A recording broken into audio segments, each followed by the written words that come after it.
Back. It's Medical Monday here on KRDO News Channel 13 with our very own, our good friend, Dr. John Torres. How you doing, Dr. John? Is that the graphic soundtrack? It's the whooshing sound. I didn't quite hear it, so I wanted to add it. That was part of the graphic. That wasn't Rob at all. Pretty good.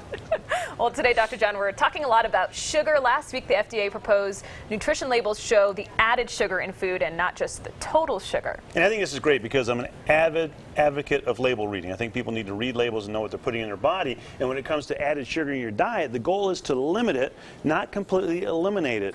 Those new FDA guidelines suggest that you get no more than 10% of your daily calories from added sugar. But that's more than you think. Depending on your daily calorie intake, a recommended added sugar amount can range from 6 teaspoons to 15 teaspoons a day for most people. You want to read the nutrition label for added sugars and don't rely on your taste buds because that's the only way to know for sure. A taste test itself is not going to help. And what this is doing is it's actually breaking it down into processed sugars and sugars that naturally come with the food, because right now they don't do that. Right now it just has grams and doesn't mean a lot to most people. I was just going to say, so 10% being a soda, 2 sodas? No, soda is actually 130% of your daily recommended amount of sugar for most people.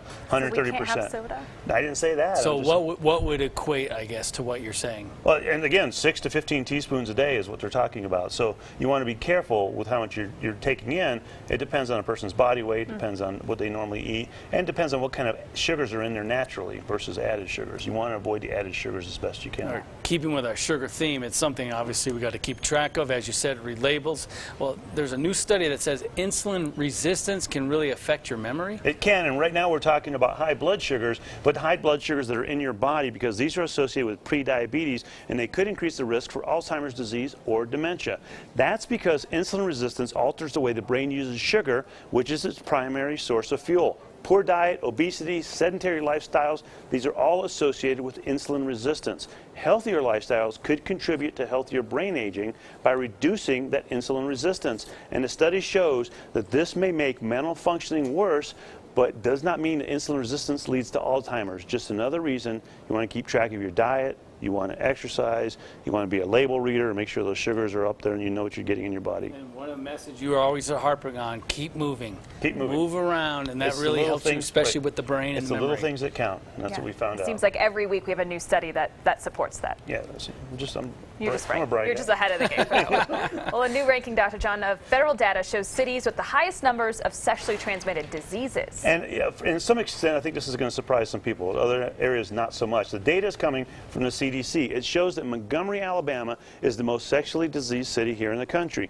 The study reflects reports of syphilis, gonorrhea, and chlamydia. Does not include herpes data. Rates were measured for 100,000 people, and only cities that had significant populations were chosen.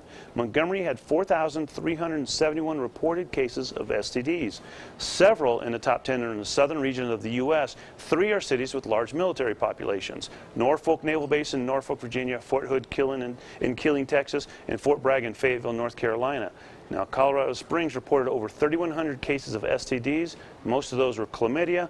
Pueblo reported 858 STD cases, and again, they were chlamydia as well. So, yeah, one of the things that we had talked about is in areas where Tinder is being used a lot, that's the dating app, they've shown that STDs have gone up because of Tinder. Interesting. That's so interesting. You just want to be very, very careful. And earlier in the show, Dr. John, we talked about trampoline safety. And is that something you see a lot of, trampoline-related injuries? Every summer, that's something you see a lot of. And what happens is a couple things. One is usually it's not bad if one child's on there by themselves, but when multiple children get on there, and I always tell parents, here's what happens. They start off like this, dink, dink, and then they go dink, dink, dink, and then they boop, bonk heads. Sure. That causes injuries. And then they fall off the trampoline. Even with the netting around them, that helps. But a lot of times kids will fall over the netting.